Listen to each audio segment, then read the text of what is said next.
Yeah, a grenade through the door here for Evil Lee. That should be the finish on to show. He is indeed going to go down, and quick and easy. 17 Gaming gets knocked out by the combined fire of MCG and Oath there, and that's going to be eastern side of the circle, the Milt to Power side of things, completely under the purview of MCG. So nice little push for them. 17, not really able to get anything rolling, even though they didn't get contested on their drop, and a lot of the comes in. They know where their opportunities are. They know when to make their moves. They know whenever to just hop inside of a vehicle like last game and send it in, and know the fact that they're probably going to lose one.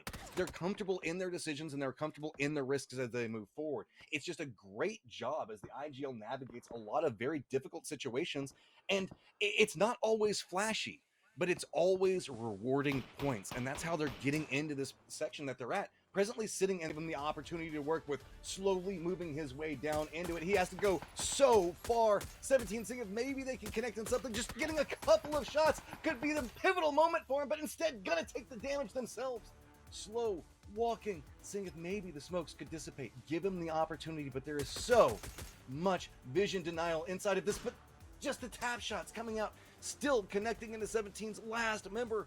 Kickstart doesn't have the angle back into this one. It's a quick exchange between the two, and he manages to survive it. It is going to be a grenade that does connect coming out from Clib, but it's going to be Oath now having to be very, very cautious. Team Liquid's been in control of this one for a while. They have been the aggressors. Balefrost on the other side of it, though, but there's very minimal options as this is right up against the blue zone. Realizing the fact that this could be problematic, Relo is now coming in to provide some support for his other teammates.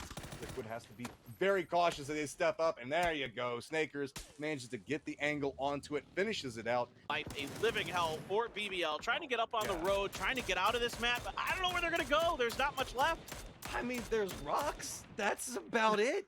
I mean, good job on them juking the mini shots as they go forward, but already lost two, and yep, when there's nothing left, I guess you make do with what you got. So you got a couple of vehicles and a tree, and use the tires for protection. That's about the most you can do. I mean, that other car is already smoking, so I don't know. BBL, this is not a fun place. Teams to the north are going to have to make a run in. Prison Crater itself still inside of this and kind of be one of our more northern sections. Remember, that does kind of create its own funnel all the way over to the coast, just to the east of Prison itself, and you can see that's going to be where 17's making their play right now. Just to the west of their position is also going to be where Gex is. A lot of these people just sending it directly into position at the time, seeing if maybe they can get into those couple of buildings, a couple of those fortification points, a couple of those dips. Lumberyard as well, but definitely these circles lead me to believe they're going to be in the vicinity of the Lipovka area. And there's two things that we're probably going to see happen. A couple of teams are going to play a little bit safer, and other teams are going to play a little bit looser, trying to get information.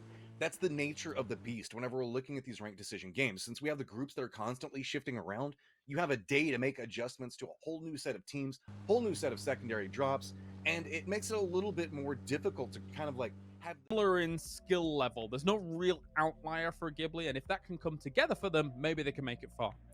I think a huge strength for them is that they've been reading the circles exceptionally well so far, and not only the fact that they get into the key positions early on, especially since they've given up on the hot drop on Rozhok, and they've got themselves into key positions where, yes, the circle one has kind of favored them somewhat, but they take splits towards the center as well, so they keep their options open. So as soon as phase keep in mind, AAP's last member is still alive, but we still have Adder and Rimba in the fight for Ghibli as well. Two members down on Team Liquid. Looks like Clib is thinking about maybe trying to toss a nade into this one. I don't know if that's going to connect with Adder. Yeah, it's going to pop just a little bit early. Now Adder knows that there's still a threat around, just peeks up, goes for a spray, but takes a lot of damage off of it. Has to be cautious, trying to see if he can get a little bit of utility at range. Rimba trying to get something, but no! Team Liquid, well played fight, and should be able to get the res, except for the fact that, guess what?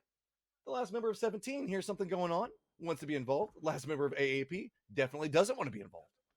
Good lord, what problems to deal with, and are looking into a new angle. And there you go. Dante did manage to get one, but it was just a matter of time. Too many Genji members still up. Good flick on the head there to end things. But now Oath versus TSM. TSM are able to take out Akaishin, but they're in a lot of trouble right now because Oath are pushing out of their building. But who's that behind them? That's Gex still. But that's TSM out.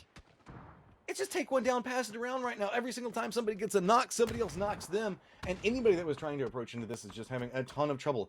Gex still has their one member alive, we should be noting, up in the northeast of it.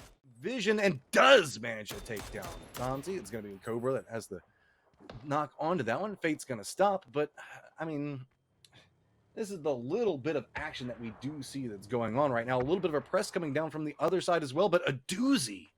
This is a sneaky little angle that they're trying to pull off. Yeah, these two teams have been playing footsies for a while now.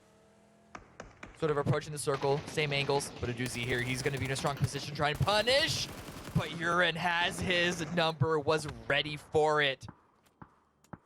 That's going to be a full confirm as well. That's now 3 down. It's all into flawless. Through the fire and the flames, not gonna happen. Show gonna take him down. BBL in the blue. This is all but done here. I don't know how they're gonna make it through this. They're just able to get some reses ahead of this blue.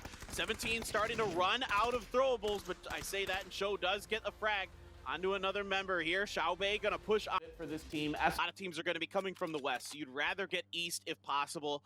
You know, drive past the other teams. Maybe you get lucky and something's open. Correct C's going for something up here. E36 making a really long rotation outside it. They're coming out of North George, by the way, so they're on their side of things whatsoever. This one should be a dead giveaway. Not a whole lot to be done here. 4 versus 1. They're sharing the kills all across the board. Diggory up close, spots him behind the vehicle.